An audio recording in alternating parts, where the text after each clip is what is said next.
Morning everyone, this is Sagarika Das. Welcome to our session. आज पुणी गोटे important session मु तम पे नै के आसी जोटा कि ओडिया रा हमर एक पदिकन गोटे पार्ट मु नै आसी 30 टा एक पदिकन मु करि साची आज आ गोटे पार्ट हमें करिबा। देखो फर्स्ट आसिला आरंभ रु ए पर्यंत कोन हबो अद्यावधि अद्यावधि। नेक्स्ट आसिला नाही अन्य उपाय जहार अनन्य उपाय।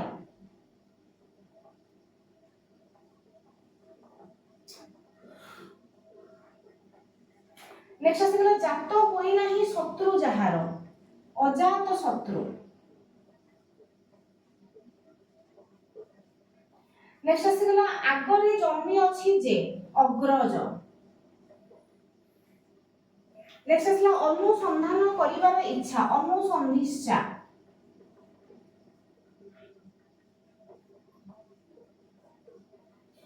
नेक्स्ट आसिला पछरे जन्म होई अछि जे से कोन अनुज।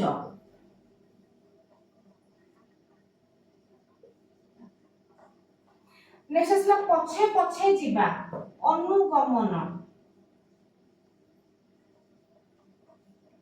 नेक्स्ट आसला रूपर योग्य अनुज।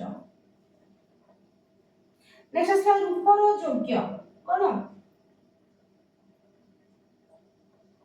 अनुरूप।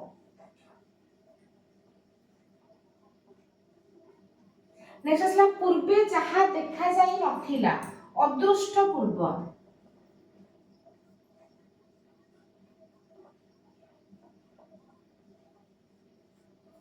नेक्स्ट आसला जे परिमाण न चिंती कार्य करे अपरिणामदर्शी।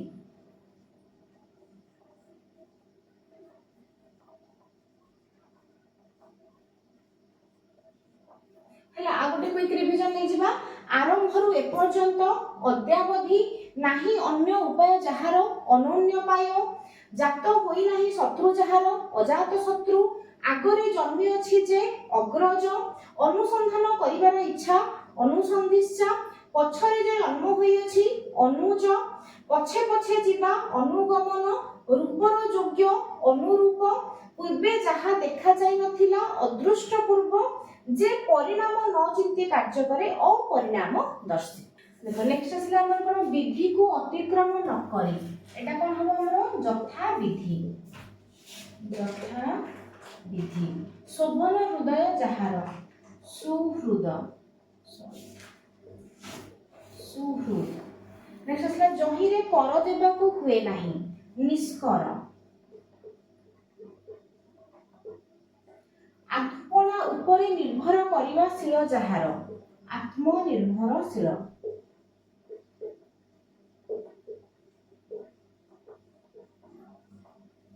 नेक्स्ट आसला पाद ठारू मस्तक पर्यंत आपाद मस्तक।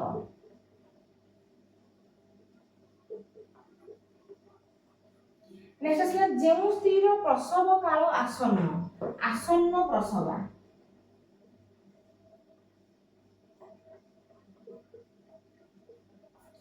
नेक्स्ट आसला मृत होई अछि दारा जहार मृत दार। युवती जाया जहार युवजानी।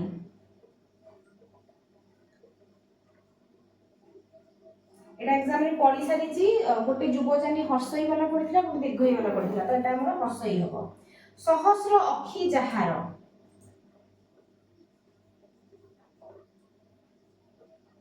सहस्राक्ष।